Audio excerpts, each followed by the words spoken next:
Bom, galera, vamos lá. Dando seguimento aí, né, ao estudo radiológico do crânio, as incidências que fazem parte aí do estudo radiográfico do crânio, nós vamos agora ver os PAs. Só para passar rapidinho aqui, nós já vimos que existe o AP axial, certo? Que tem angulação de 30 graus ou 37, e cada angulação dessa corresponde a um método específico, né? Aqui respectivamente Towne e Breton. Tem também a angulação neutra, né, com 0 graus, e o perfil de crânio, certo? Agora vamos entrar no estudo específico dos PAs de crânio, né? Também são incidências consideradas axiais, certo? Por terem aí angulação maior que 10 graus, certo? A primeira incidência PA axial de crânio que nós vamos ver é o PA axial Caldwell. Assim como nas outras incidências que eu falei com vocês, todas as vezes que vocês ouvirem falar de um método específico, ele faz referência a uma angulação do raio e a um sentido próprio, certo? Como o método Caldwell, ele é sempre uma angulação caudal, certo? De 15 graus. Então, se eu tenho uma angulação de 15 graus caudal, seja no estudo de célula turca, no estudo de mandíbula, no estudo de crânio, eu tenho uma incidência com o método Caldwell. Se o método for chamado Caldwell modificado, essa angulação pode chegar até 30 graus. O termo modificado faz referência à alternância da angulação do raio central, certo? Receptor de imagem 24 por 30, longitudinal, assim como no AP, né? Pela estrutura do crânio, você põe aí o chassi no sentido longitudinal, o receptor de imagem. Posicionamento: apoiar a fronte, ou seja, o frontal e o nariz do paciente contra a mesa, superfície do book. Flexionar o pescoço conforme necessário para alinhar long perpendicular ao filme.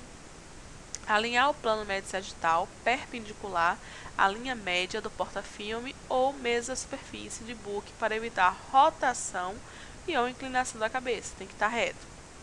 Raio central angulado 15 graus caudal. Esse é o primeiro sentido aqui, ó. Entrando no occipital, saindo no násio, certo? Alternar o raio central de 25 a 30 graus caudal, também centralizando para sair na região do násio.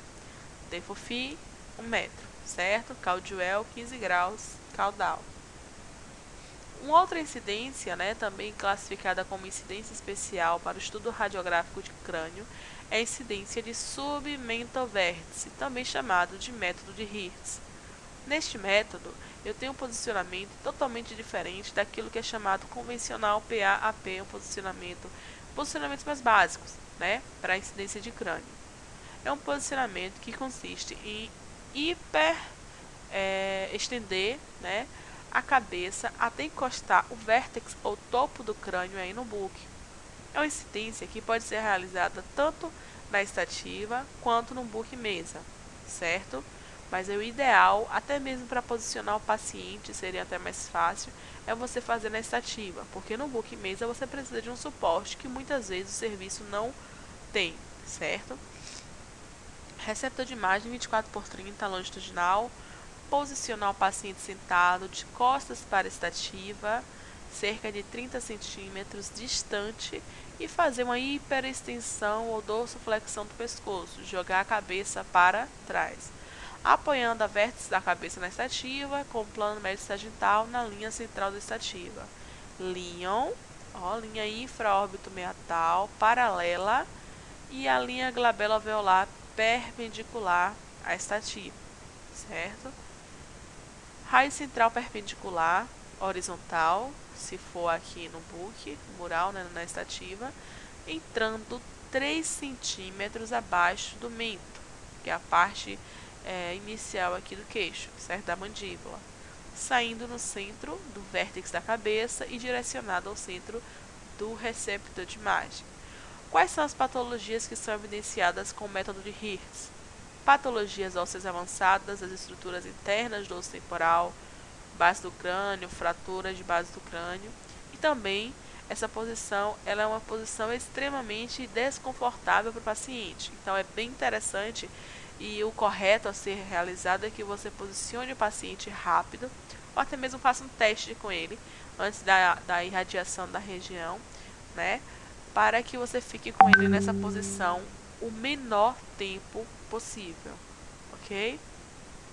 Aqui é a incidência, a estrutura, né, que eu tenho que visualizar sem rotação, certo? Eu tenho aqui algumas estruturas importantes para serem pontuadas, como os côndilos do hospital, né, arco anterior do Atlas, tumba auditiva, tem aqui a lâmina perpendicular do etmoide, né, estruturas que são levadas em consideração no estudo. Aqui nós temos o processo odontoide, né, aqui essa parte mais escura é o forame magnum, tá em evidência também, certo? E se vocês puderem, né, apagar as luzes aí do quarto, da sala, para poder visualizar, né, tem algumas incidências aqui, tem alguns forames, como por exemplo, aqui ó, um forame oval e o forame espinhoso, certo? Bem como aqui eu tenho o forame jugular e o canal carótido. São estruturas aí anatômicas que também são bem visualizadas nessa incidência, né, nessa radiografia de submentovértice ou método de Hirtz, ok? E um último método aqui, se eu fosse classificar, só voltando um pouquinho, se eu fosse classificar essa incidência, eu poderia classificá-la como um método ANAP, certo? Mas ela foge de tudo aquilo que consideramos padrão em incidências. Volta. Porque o raio entra aqui numa das regiões anteriores do corpo, né? E um outro PA que temos para estudo radiográfico do crânio é o PA com método de Haas. Aqui é um PA axial, pois o raio central é angulado a mais de 10 graus. Essa é a única incidência de crânio onde a angulação do raio central é cefálica, certo? As outras angulações são caudais, né? Tem o Towne, eu tenho o Breton, eu tenho o Caldwell modificado. Todas as incidências são axiais, porque o raio central é angulado a mais de 10 graus, nem sempre são caudais, certo? O método de Haas é uma incidência onde o raio central ele é angulado de forma cefálica, ok? Os mesmos parâmetros técnicos são levados em consideração, lembrando que toda incidência axial é onde é aquela que eu tenho um raio central angulado, eu tenho que acompanhar o meu receptor de imagem à sombra que é projetada, pois raio-x sempre será projeção de sombra, ok? Vamos lá ao protocolo. Receptor de imagem 24x30, longitudinal, paciente em decúbito ventral, pois se trata de um PA, plano médio sagitado na linha central da mesa, long perpendicular à mesa, linha órbito-meatal, mãos ao lado da cabeça, dando sustentabilidade e equilíbrio ao corpo para evitar o achatamento aí do nariz, gerando aí uma sombra desnecessária que pode ser considerada artefato. O raio central que caracteriza o método de Haas é o raio central de 25 graus cefálicos.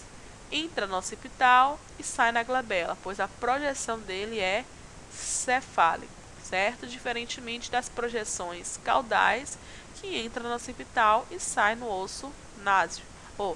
Sai no ponto de referência aí náseo, ok?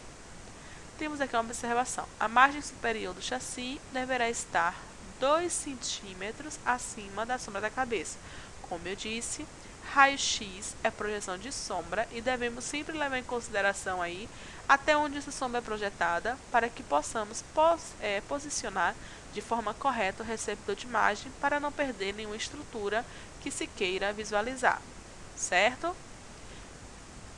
Pronto, agora nós vamos entrar em estudo específico do esfenoide. Vou só encerrar esse vídeo, né, com as incidências de crânio, só fazendo uma recapitulação aqui rápida.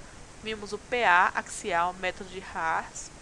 Vimos também o método de Hirtz, ou submentovértice. O PA axial Caldwell, ou Caldwell modificado. Vimos também o perfil de crânio, que faz parte da incidência de rotina. E vimos os APs axiais, Towne e Breton, bem como existe o AP axial aí, com um raio central a 0 grau, certo? Vamos agora iniciar o estudo específico aí da célula túrcica. Até o próximo vídeo.